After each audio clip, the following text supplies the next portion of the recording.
Mga lods, for today's video, alam mo yung mga lods yan, tinasabi ng hair follicle na yan, yung hair follicle na yan, na kailangan daw magpa-hair follicle si Junjun, para matundo ka na.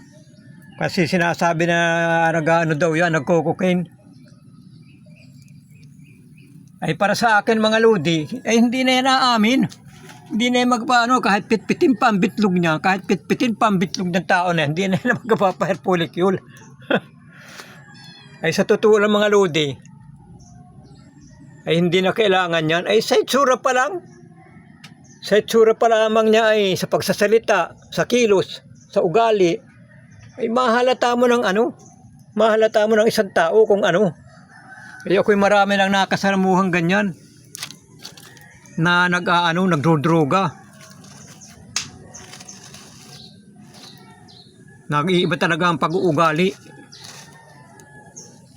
Ay, hindi na aamin. Aamin pa bagay patitigasan at kahiyaan yan ay. Kahit pitpitin pumabitlog niyan, hindi na aamin tao na yan. Thank you for watching.